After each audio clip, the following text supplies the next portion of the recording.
ஆரம்ப காலம் தொட்டு சரித்திரத்தை புரட்டி பார்த்தால் வெள்ளையருக்கு எதிர்ப்பு களத்தில் இரத்த களரி ஊற்றெடுத்த தலைமையும் தளபதிகளுமாக இருந்தவர்கள் முக்குளத்தூர் மறவர்குல மக்கள் பூலித்தேவன், மருது சகோதரர்கள், வேலு நாச்சியார் என்று அரணாக நின்றவர்களும் அவர்கள் தம் ஆணைக்கு ஆயுதங்களை ஏந்தி எதிராளிகள் உயிர் நீக்கவும் தங்கள் உயிர் துறக்கவும் ஆயிரம் மறவ இளைஞர் பட்டாளம் எப்போதும் தயாராக இருந்தும் இருக்கிறது. வாளும் வேலும் ஏந்தி நெஞ்சை பிளக்கும் ஆற்றல் மிக்க போர்த்திறம் பெற்றவர்களாக இருந்தாலும் வெள்ளையர்களின் நவீன கருவிகளின் ஆதிக்கத்தால் நம்மவர்கள் வெற்றிகளை ஈட்டுவதற்கு பதிலாக வீர மரணங்களை ஏற்க வேண்டிய நிலை வந்தது. மன்னர்களின் தலைமைகள் சதிகளாலும் அடுத்து கெடுக்கும் அற்ப புத்தியாளர்களாலும் வஞ்சகத்தாலும் தூக்குமேடை ஏற வேண்டிய துர்ப்பாக்கிய சூழலுக்கு ஆளானார்கள். எதிர்ப்போர் பலரை இல்லாமல் செய்துவிட்டாலும் இருப்போரில் சிலர் எதிர்ப்பாளராகி மீண்டும் தலைவலி தருபவர்களாக மாறிவிட்டால் முன்னோர்கள் இழப்புக்கு ஈடுகட்டும் வகையில் வீர தமிழர் கூட்டம் வெள்ளை வர்க்க அதிகாரிகள் ஆளுநர்கள் என்று எத்தனை பேரை பலிகொள்வார்களோ என்று அஞ்சி முக்குளத்தவர்களில் மூலமானவர்களை தங்கள்பால் சிந்தித்து இருக்கின்றனர்.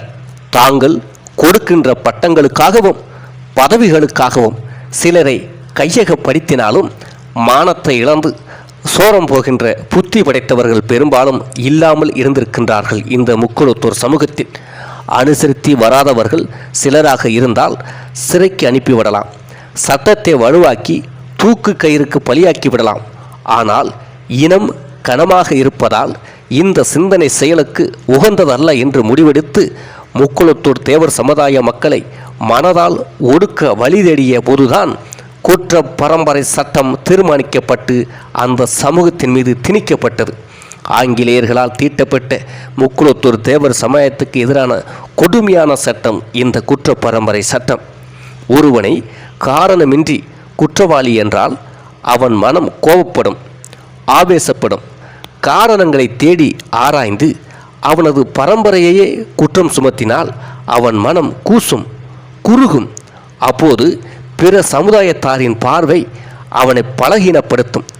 அப்புறம் பலவினப்பட்ட ஒரு வர்க்கம் ஆளுவோர் கருணைக்காக இயங்கும்.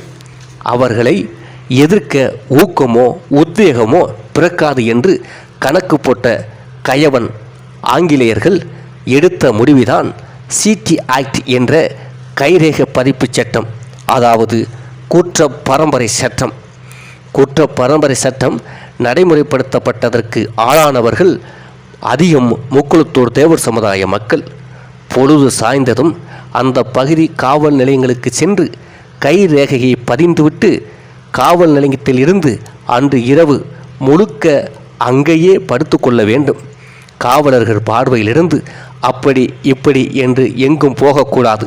இதை மறுத்தாலோ மீறினாலோ சிறைக்கு செல்ல வேண்டும். இதுதான் இந்த கொடுமையான சட்டம்தான் குற்ற பரம்பரை சட்டம்.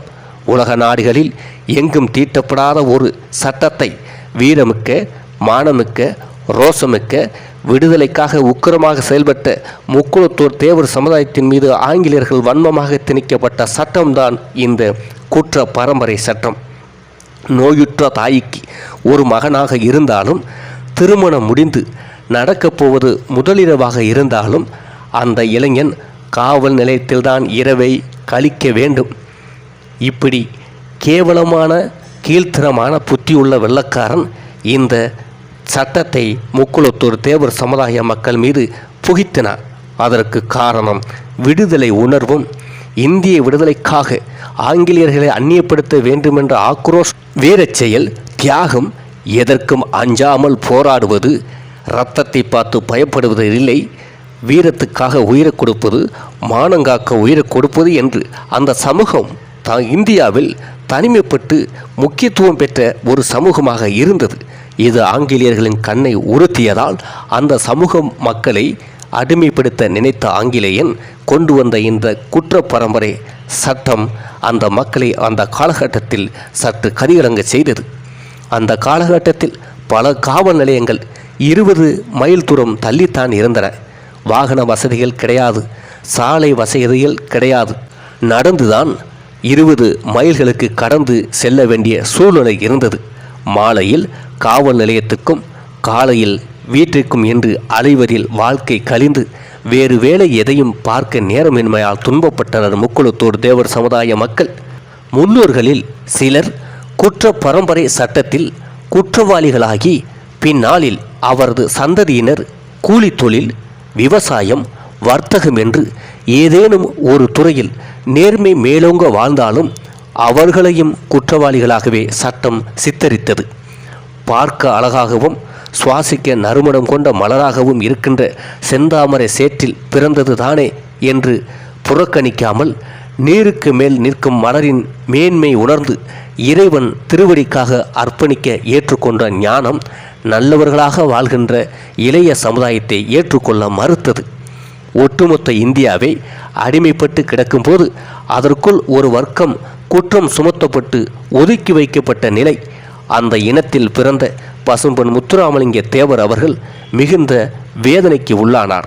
இந்த குற்ற பரம்பரை சட்டத்தை கருத்தில் கொண்டு வெள்ளையர் கூட்டத்திலிருந்து இந்தியாவை விடுவிப்பதற்கு முன் தன் இனத்தின் அவமானம் துடைக்கப்பட்டு மானம் மீட்கப்பட வேண்டும் என்று அவர் மனம் கருகியது. ஒவ்வொரு ஊராக சென்று வீர முழக்கமிட்டார்.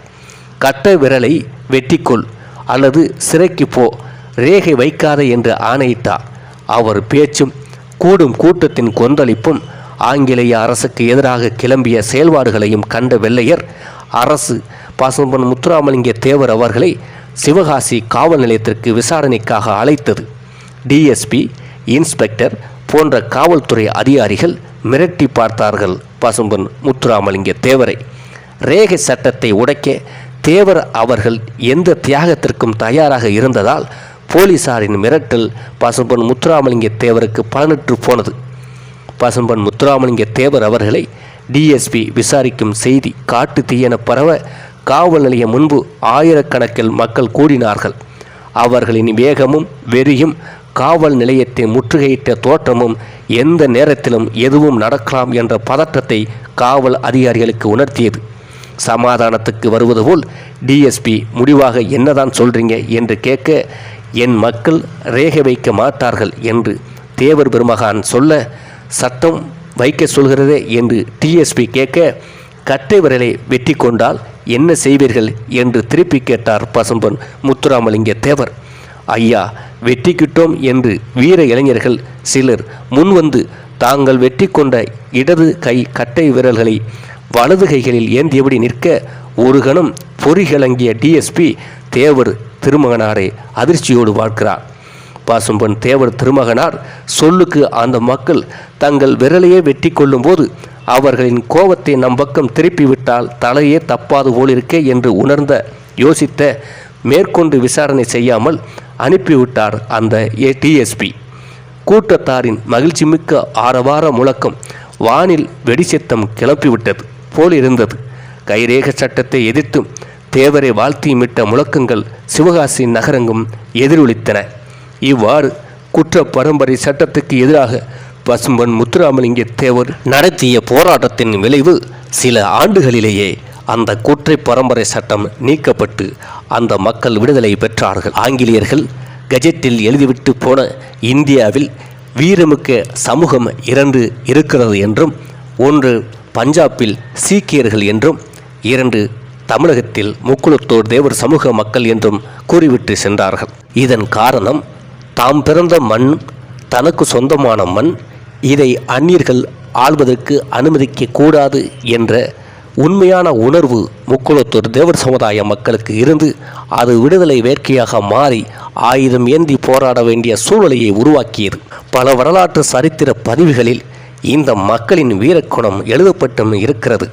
நேதாஜி சுபாஷ் சந்திர போஸ் படைக்கு கூட இராணுவத்துக்கு ஆளு தேவைப்படும் சூழ்நிலை வந்தபோது பசும்பொன் முத்துராமலிங்க தேவர் மூலமாக பல்லாயிரக்கணக்கான இளைஞர்களை நேதாஜி சுபாஷ் சந்திர போஸ் இராணுவத்துக்கு அனுப்பி வைத்தார். அதில் 80% இளைஞர்கள் முக்குளத்தூர் தேவர் சமுதாய இளைஞர்கள் என்பது வரலாறு. இதுபோன்று விடுதலைக்காகவும் வீரத்துக்காகவும் மிகவும் பெயர் பெற்ற சமூகமாக முக்குளத்தூர் தேவர் சமூகம் விளங்கியது என்பதை ஆங்கிலேயர்களே ஒப்புக்கொண்டு இருக்கிறார்கள் என்பதுதான் உண்மையான வரலாறு.